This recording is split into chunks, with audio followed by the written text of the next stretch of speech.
Hello student, how are you? कैसे हो आप? तो आज हम करने वाले हैं बहुत ही इम्पोर्टेंट चैप्टर जिसका नाम है रिप्रोडक्शन इन ऑर्गेनिज्म। मेरा नाम है महेश और आप देख रहे हैं ओम एकेडमी। दोस्तों, ये वीडियो पूरा देखना ताकि आपको कोई भी डाउट ना रहे। अगर ये वीडियो पसंद आ जाए तो इस वीडियो को लाइक कीजिए, इस चैनल को सब्सक्राइब कीजिए ताकि मेरे आने वाले वीडियो सबसे पहले आप तक पहुंच जाए। तो चलिए, तो अब हम इस चैप्टर को शुरुआत करते हैं।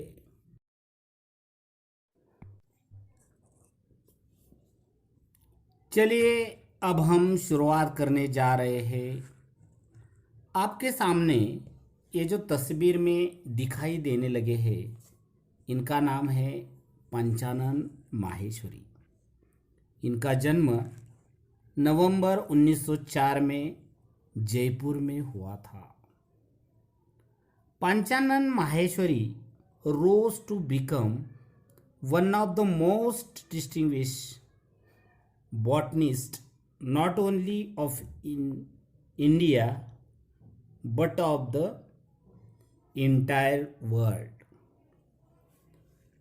पंचानन माहेश्वरी न केवल भारत के बल्कि पूरे विश्व के सबसे प्रतिष्ठित बॉटनिस्ट में से एक बन गए। He moved to Allahabad for higher education, where he obtained his DSc during his college days. He was inspired by Dr. W. Dudgeon, an American missionary teacher to develop interest in botany and especially morphology.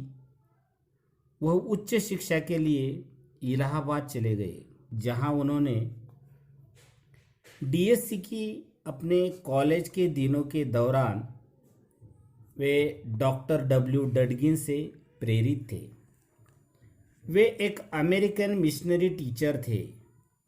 Botany and special morphology में रुचि पैदा करने के लिए develop किया। His teacher once expressed that if his student progress ahead of him, it will give him a great satisfaction. This word encouraged Panchanan to inquire what he could do for his teacher in return.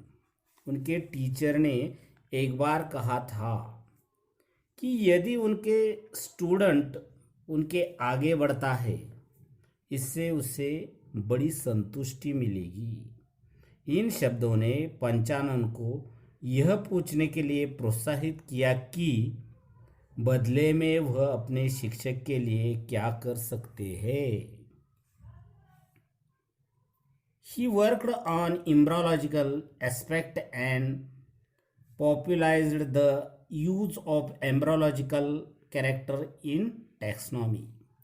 उन्होंने embryological aspect पे काम किया और वर्गीकरण में embryology संबंधी पात्रों के उपयोग को लोकप्रिय बनाया।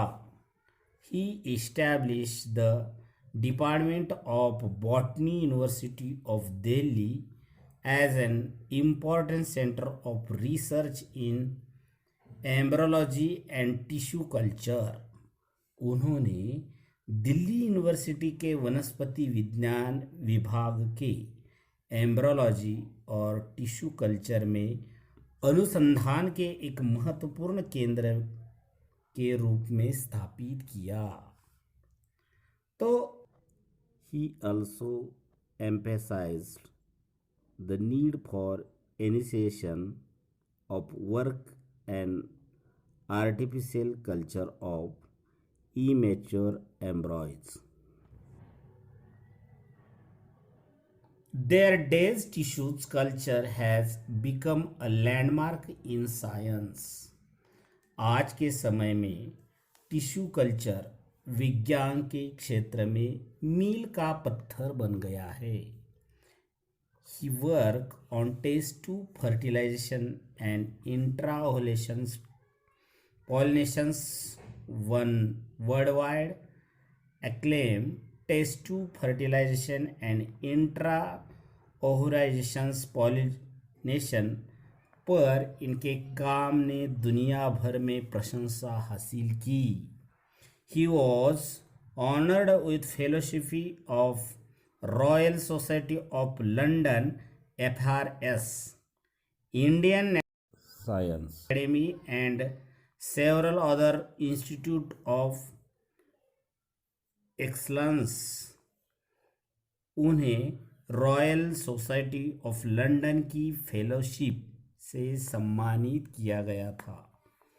He encouraged general education and made a significant contribution to school education by his leadership in bringing out the very first textbook of biology for higher secondary school, published NCERT in 1964. उन्होंने सामान्य शिक्षा को प्रोत्साहित किया और 1964 में NCERT द्वारा प्रकाशित उच्च माध्यमिक विद्यालयों के लिए जीव विज्ञान की पहली पाठ्यपुस्तक प्रकाशित करने में उन्होंने नेतृत्व द्वारा स्कूली शिक्षा में महत्वपूर्ण योगदान दिया था.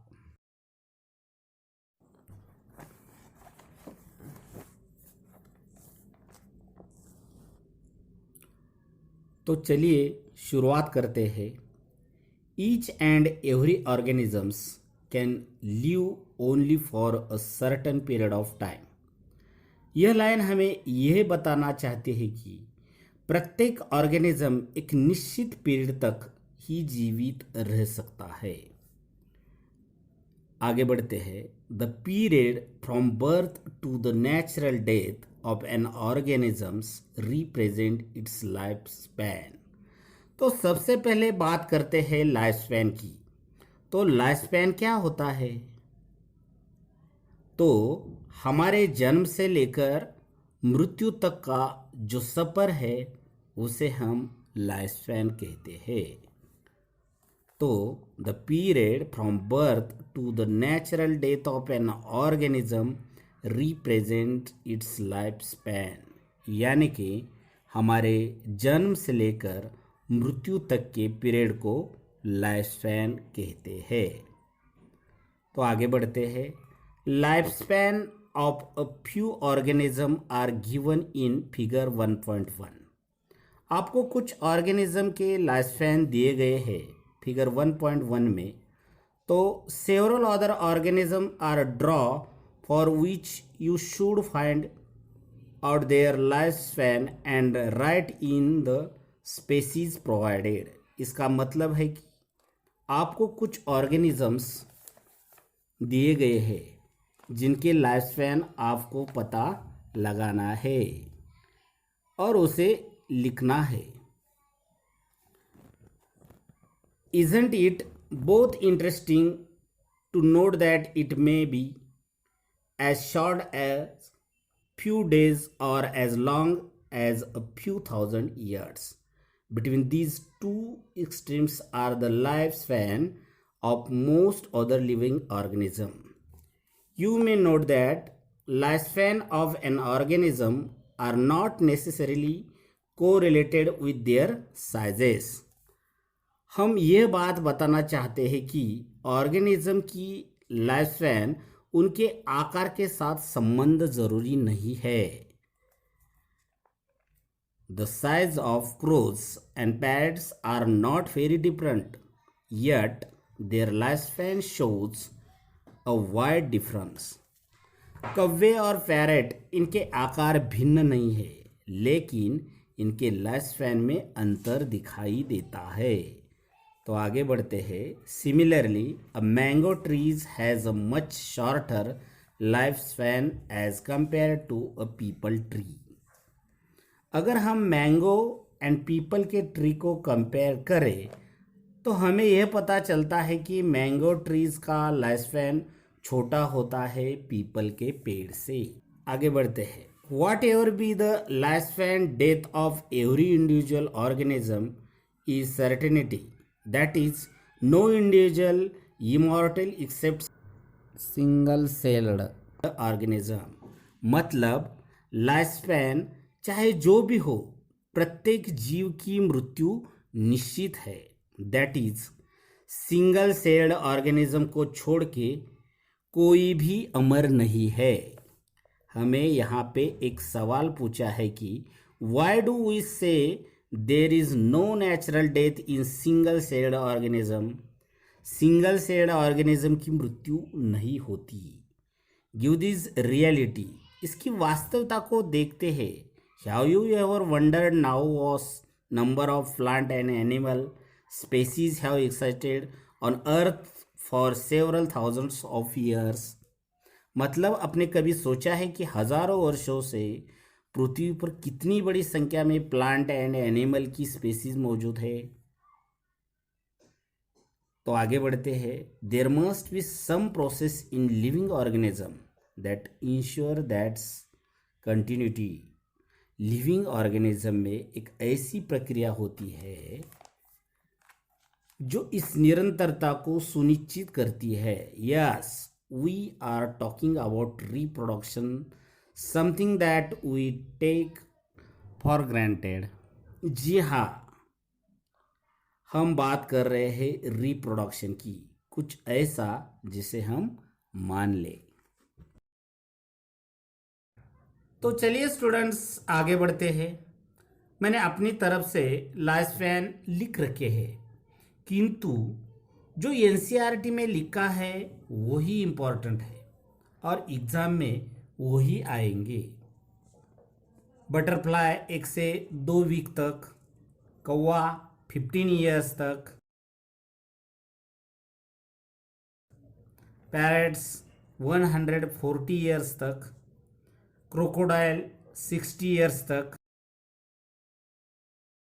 और टॉर्टाइज 100 से 150 ईयर्स तक। चलिए स्टूडेंट्स आगे की बात करते हैं। Reproduction is defined as a biological process in which an organism gives rise to young ones similar to itself. मतलब रिप्रोडक्शन एक बायोलॉजिकल प्रोसेस है जिसमें एक जीव अपनी तरह नई संतान को जन्म देता है। तो चलिए स्टूडेंट्स इसके आगे का भाग देखेंगे। The offspring grows, mature and in turn produce new offspring। यानी कि संतानें बढ़ती है, परिपक्व होती है और बदले में नई संतान को पैदा करती है। तो thus there is cycle of birth, growth and death। जन्म, वृद्धि और मृत्यु, यह साइकिल चलाता है। Reproduction enable the continuity of the species generation after generation. मतलब पीढ़ी दर पीढ़ी सक्षम बनाती है। You will study letter in chapter 5। आप यह chapter principle of inherited and variation में पढ़ेंगे। अब बात करते हैं असेक्सुअल रिप्रोडक्शन की। तो असेक्सुअल रिप्रोडक्शन क्या है?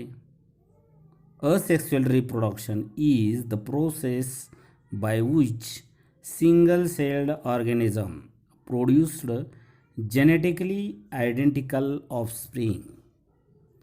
असेक्सुअल रिप्रोडक्शन एक ऐसी प्रोसेस है जिससे सिंगल सेल ऑर्गेनिज्म प्रोड्यूस कर सकते हैं। जेनेटिकली आइडेंटिकल ऑफस्प्रिंग, इसमें फ्यूजन ऑफ गैमेट नहीं होता।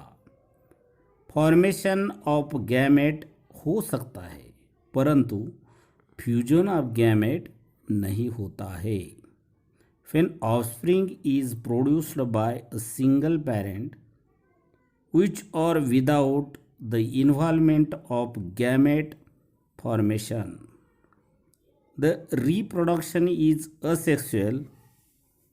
वही जो मैंने बता दिया, इसमें गैमेट का फॉर्मेशन हो सकता है किंतु फ्यूजन ऑफ गैमेट नहीं हो सकता, तो इसे हम असेक्सुअल रिप्रोडक्शन कहते हैं। दूसरा है सेक्सुअल रिप्रोडक्शन। सेक्सुअल रिप्रोडक्शन क्या होता है? इस प्रोसेस में दो पेरेंट इन्वॉल्व होते हैं और इसमें फ्यूजन ऑफ गैमेट होता है। When two parents participate in the reproductive process and also involve fusion of male and female gamete, it is called sexual reproduction। वही जो मैंने बता दिया, इस प्रोसेस में दो पेरेंट पार्टिसिपेट करते हैं और इसमें fusion of male and female gamete होता है, इसे सेक्सुअल रिप्रोडक्शन कहते हैं।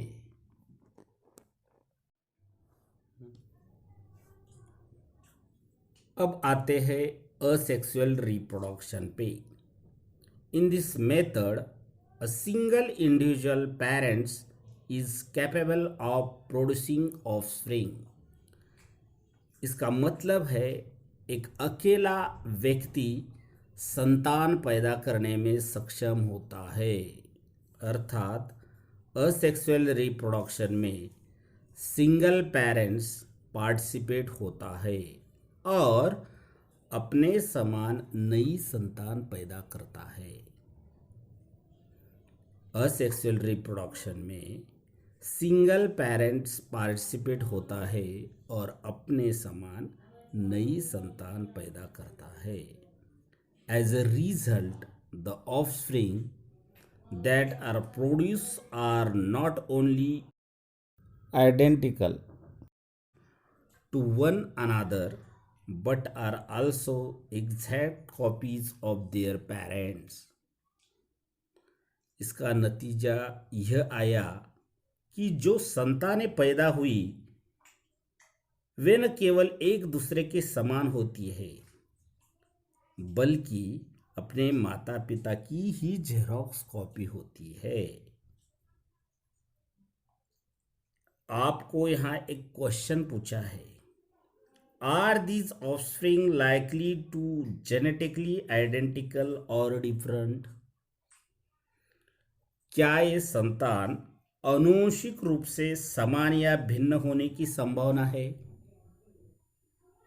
क्या ये संतान आनुवंशिक रूप से समान या भिन्न होने की संभावना है? Yes, offspring are genetically identical to their parents because there is only parent involved in the reproduction। संतान अपने माता पिता के लिए जेनेटिकल आइडेंटिकल होती है क्योंकि रिप्रोडक्शन में केवल सिंगल पेरेंट्स ही पार्टिसिपेट होते हैं। तो ठीक है, the term clone is used to describe such morphological and genetical similar individual. तो क्लोन अर्थात असेक्सुअल रिप्रोडक्शन में एक जीव से दूसरा जीव पैदा होता है, एक जीव से दूसरा जीव पैदा होता है। यह जीव शारीरिक और आनुवंशिक रूप से अपने पेरेंट के समान होता है, तो इस टर्म को हम क्लोन कहते हैं। Have you understood till now? अब तक की बात समझ में आई क्या? अब बात करते हैं बाइनरी फ्यूजन की। Many single cell organism reproduce by binary fission। Binary fusion मतलब क्या? बाइनरी फ्यूजन का मतलब, अगर हम इस शब्द को समझें तो बाइनरी का मतलब दो और फ्यूजन का मतलब टूटना। तो बाइनरी फ्यूजन का मतलब दो भागों में टूटना। अगर एक लिविंग ऑर्गेनिज्म अपनी बॉडी को दो पार्ट में डिवाइड कर लेता है तो उसे हम बाइनरी फ्यूजन कहते हैं। अपने बाइनरी फ्यूजन तो समझ लिया, तो चलिए अब हम समझाते हैं टाइप्स ऑफ बाइनरी फ्यूजन। तो सबसे पहला है सिंपल बाइनरी फ्यूजन। तो सिंपल बाइनरी फ्यूजन क्या होता है? अगर हम अमीबाब को किसी भी प्लेन से काटे तो उससे हम सिंपल बाइनरी फ्यूजन कहते हैं। अगर हम अमीबा को किसी भी प्लेन से काटे तो उसे हम सिंपल बाइनरी फ्यूजन कहते हैं। तो दूसरा है लॉन्जिट्यूडनल बाइनरी फ्यूजन। इसमें वर्टिकली डिवीजन होता है, ऐसे वर्टिकली। इसका एग्जाम्पल आ जाएगा यूग्लिना। तीसरा है ट्रांसवर्स बाइनरी फ्यूजन। इसका मतलब है हॉरिजेंटली डिवीजन होना, ऐसे हॉरिजेंटली।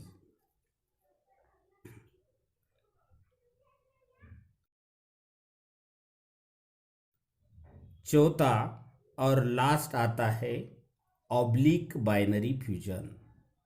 इसमें तीछा कटता है, ऐसे तीछा।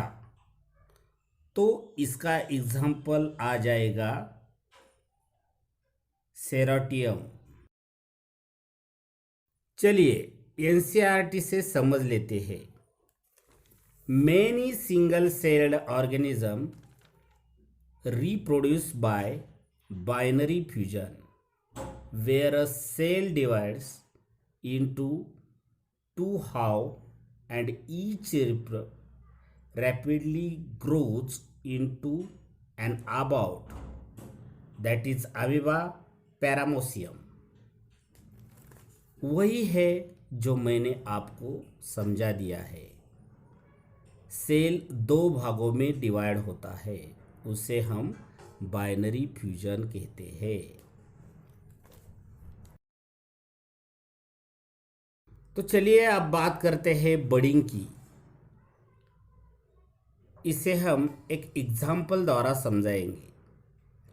आपको जो ये दिख रहा है इसे हाइड्रा कहते हैं। हाइड्रा जब रिप्रोड्यूस करता है तो वहाँ एक बड़े टाइप छोटा सा स्ट्रक्चर डेवलप होता है, उसे हम बड कहते हैं। बड टाइम के साथ ग्रो करते हैं, वो एक हाइड्रा में डेवलप होता है। डेवलप हो जाने के बाद वह यहाँ से कट जाता है और नया हाइड्रा बन जाता है। This is the process of budding. और एक एग्जाम्पल आ जाएगा ईस्ट का। जब यह रिप्रोड्यूस होता है तो उससे बड टाइप प्रोजेक्शन निकलता है, तो उसे बड कहते हैं। वो ग्रो करता है। जब वो सफिशेंट साइज का हो जाएगा, वह भी टूट के नया ईस्ट बन जाएगा। अब बात करते हैं एंसिस्टेशन की।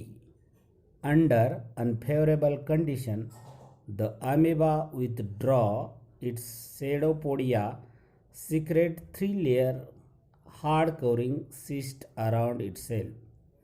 This phenomena is termed as encystation. एंसिस्टेशन। एंसिस्टेशन का मतलब क्या होता है? जो अमीबा है उसकी बॉडी के अराउंड सीस्ट फर्मेंटेशन हो जाता है। सेडोपोडिया होता है जिनमें अमीबा मूव करता है, ये विड्रा हो जाता है। विड्रा हो जाता है मतलब कि अब हम स्ट्रक्चर नहीं देख सकते हैं। अब हम देख सकते हैं क्या? सिर्फ सर्कुलर स्ट्रक्चर, मतलब कि सेडोपोडिया अब हम नहीं देख सकते। So under unfavourable condition amoeba withdraw its pseudopodia and secrete three-layered hard covering or cyst around its cell. सेडोपोडिया अपनी अराउंड सिस्ट फॉर्म में करेगा।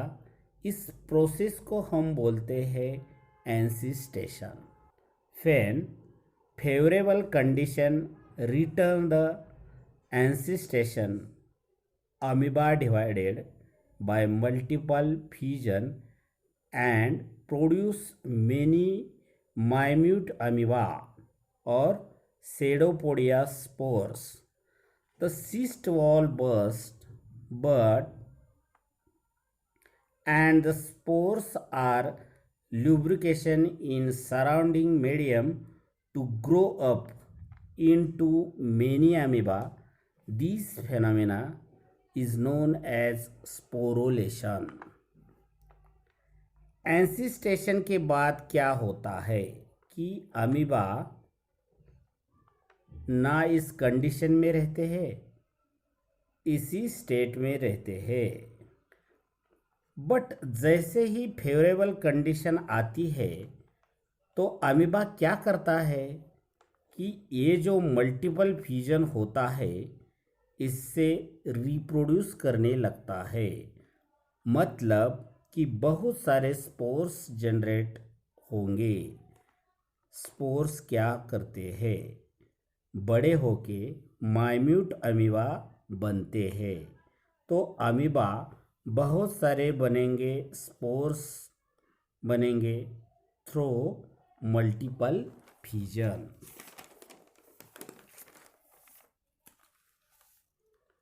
जब ये प्रोसेस कंप्लीट हो जाएगा, ये जो वॉल होती है मतलब कि सिस्ट होती है, ये बस्ट हो जाती है। यह सिस्ट जैसे ही बस्ट होती है, जितने भी माइन्यूट स्पोर्स अंदर बने थे वह लिबरेट होते हैं सराउंडिंग में। उसके बाद क्या होता है कि ये जो स्पोर्स होते हैं वह एडल्ट अमीबा बन जाते हैं और फिर बिहेव करते हैं एज ए इंडिविजुअल अमीबा। तो इस प्रोसेस को हम बोलते हैं स्पोरोलेशन। यहाँ तक की बात समझ में आई होगी? यस। तो अब हम आगे बढ़ते हैं। Member of the kingdom fungi and simple plant such as algae reproduce through special asexual reproduction structure. The kingdom of fungi and simple plant जैसे algae रिप्रोड्यूस करती है। तो स्पेशियल असेक्सुअल रिप्रोडक्टिव स्ट्रक्चर से the most common of these structure are zoospore, इनमें से सबसे कॉमन है जूस्पोर्स। आइए other common asexual reproductive structure देख लेते हैं। कोनेडिया आपका पेनिसिलियम में, बर्ड्स आपका हाइड्रा में, और जेमिलियस आपका स्पंज में। यह एनसीईआरटी के डायग्राम है। Zoospore of chlamydomonas, conidia of penicillium, gemmule in sponge में। While in animal and other simple organism, the term asexual is used unambiguous. Animal और अन्य सिंपल ऑर्गेनिज्म में असेक्सुअल शब्द का प्रयोग स्पष्ट रूप से किया जाता है। In plant the term vegetative reproduction is frequently used. Plant में वेजिटेटिव शब्द का प्रयोग अक्सर किया जाता है। In plant the vegetative propagation such as runner मतलब क्या? रनर मतलब यह एक प्लांट है और यह उसकी ब्रांचेस है और यह इसके रूट है। यह एक प्लांट है और यह उसकी ब्रांचेस है और यह इसके रूट है। अब क्या होगा? इस प्लांट की जो लोअर ब्रांच है वह ग्रो होके सॉइल के टच में आ जाएगी। सॉइल के टच में आ जाने के बाद ये जो ब्रांचेस का पार्ट है वह सॉइल के अंदर चला जाएगा और वह ब्रांच सॉइल के अंदर ग्रो करना स्टार्ट कर देगी और फिर उसमें जो नोड प्रेजेंट होगी उससे एडवेंटिशियस रूट निकलेगी और इस एडवेंटिशियस रूट के थ्रू न्यू प्लांट बन जाएगा। तो इसे रनर कहते हैं। रनर का एग्जाम्पल आ जाएगा दूब ग्रास और स्ट्रॉबेरीज। रनर के बाद आता है राइजोम। राइजोम मतलब क्या? राइजोम मतलब continuously growing horizontal underground stem. इसका एग्जाम्पल आ जाएगा जिंजर। यह एनसीईआरटी का डायग्राम है। ये बर्ड है, ये इसकी नोड्स है और ये उसकी एडवेंटिशियस रूट है। राइजोम के बाद आता है शक्कर। शक्कर मतलब क्या? ये एक प्लांट है और ये उसकी ब्रांचेस है और यह उसकी मेन स्टेम है। ये जो मेन स्टेम है थोड़ी सी अंडरग्राउंड भी प्रेजेंट होगी। ये जो मेन स्टेम है जो अंडरग्राउंड में प्रेजेंट है उससे कुछ ब्रांचेस निकली होगी। यह आप देख सकते हैं। ये जो ब्रांचेस है वो सॉइल के अंदर ग्रो करते रहेंगे। फिर वो सॉइल से बाहर ग्रो करना स्टार्ट कर देंगे। बाहर ग्रो करते समय इस ब्रांच की जो नोड होगी उससे एडवेंटिशियस रूट निकली होगी और इन रूट के थ्रू नया प्लांट बन जाएगा। इसका एग्जाम्पल आ जाएगा क्राइसेस्थेमम। शक्कर के बाद आता है ट्यूबर। ट्यूबर क्या होता है? ट्यूबर मतलब भूमिगत उगने वाले कुछ पौधे। इसका एग्जाम्पल आ जाएगा पोटैटो। यह एनसीईआरटी का डायग्राम है। ट्यूबर के बाद आते हैं ऑफसेट। ऑफसेट मतलब क्या? एक ब्रांच या स्टेम का भाग जिसके माध्यम से एक पौधा असेक्सुअल रिप्रोडक्शन से प्रोड्यूस कर सकता है और एक नया प्लांट पैदा कर सकता है। इसे हम ऑफसेट के रूप में जानते हैं और ये पौधों के क्लोन होते हैं और आनुवंशिक रूप से इनके समान होते हैं। यह एनसीईआरटी का डायग्राम है। तो आगे बढ़ते हैं। यह एनसीईआरटी का डायग्राम है। यह क्या है? यह एग्जाम्पल है। लिप मार्जिन का यह आपको ब्रायोफाइलम में देखने को मिलेगा। लिप मार्जिन का एग्जाम्पल ब्रायोफाइलम है। लिप मार्जिन क्या होता है? ये जो एडवेंटिशियस बड है, इससे नया प्लांट उगता है। यह एनसीईआरटी का डायग्राम है। बल्बाइल में आ जाएगा अगेव। तो चलिए एक बार एनसीईआरटी से पढ़ लेते हैं। Runner, rhizome, sucker, tuber, offset और बल्ब। बल्ब का एग्जाम्पल आ जाएगा onion are all capable of giving rise to new offspring. The structure are called vegetative propagules. अब तक की बात समझ में आ गई होगी, तो आगे। Obviously, since the formation of these structure does not involve to the process involved is asexual, मतलब कि असेक्सुअल रिप्रोडक्शन में दो पेरेंट इन्वॉल्व नहीं होते। अब बात करते हैं फ्रैगमेंटेशन की। तो फ्रैगमेंटेशन क्या होता है?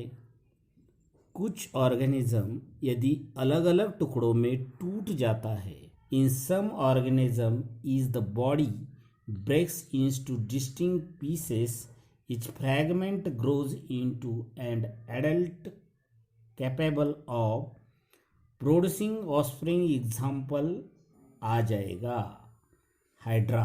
This is also a mode of asexual reproduction called fragmentation. वही जो मैंने आपको बता दिया, अगर किसी ऑर्गेनिज्म ब्रेक कर जाता है, टूट जाता है डिस्टिंक्ट पीसेस में और टूटा हुआ पीसेस ग्रो होता है और न्यू ऑर्गेनिज्म बन जाता है और वह ऑस्प्रिंग प्रोड्यूस करने के लिए सक्षम होता है। इसका एग्जाम्पल आ जाएगा hydra and spirogyra.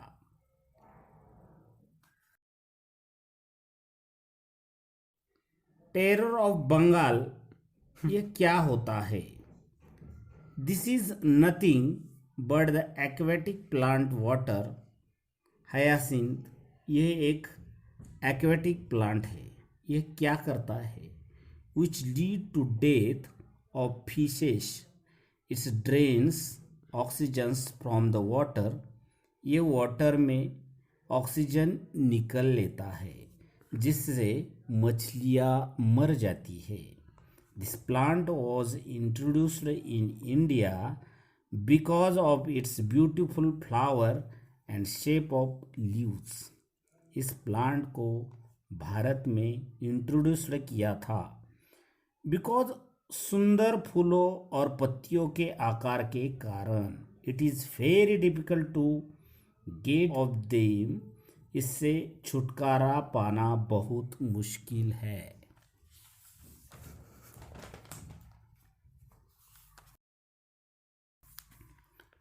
Are you aware how plant like potato, sugar cane, banana, ginger are cultivated? क्या आप जानते हैं कि आलू, गन्ना, केला, अदरक जैसे पौधों की खेती कैसे की जाती है? Have you seen small emerging from bud of the potato tuber? Potato तुम्हारा ट्यूबर में from the rhizome of banana and ginger, rhizome में बनाना और जिंजर आ जाएगा। Nodes present in the modified stem of these plant, nodes present होती है modify stem में। When the nodes come in contact with the damp soil or water, they produce root and new plant. जब जोड़ डैम्प soil और water के संपर्क में आती है तो ये रूट और नया प्लांट पैदा करेगी। Similarly, adventitious buds arise from the notches present at margin of leaf of bryophyllum। इसी तरह ब्रायोफाइलम की पत्तियों पर मौजूद नॉचेस यानी कि खांचों से एडवेंटिशियस बर्ड निकलती है। This ability is full exploited by gardener and farmer for commercial propagation of such plant. इस एबिलिटी का उपयोग बागवानों और किसानों द्वारा पौधों की व्यावसायिक प्रचार के लिए किया जाता है। So thank you for watching this video guys. मैं आशा करता हूँ कि आपने ये वीडियो पूरा देखा होगा, और अगर आपने ये वीडियो पूरा देखा है तो आपको कोई भी डाउट नहीं रहेगा।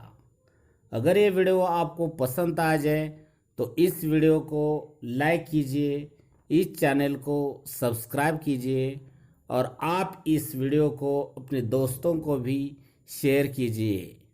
सो बाय बाय स्टूडेंट।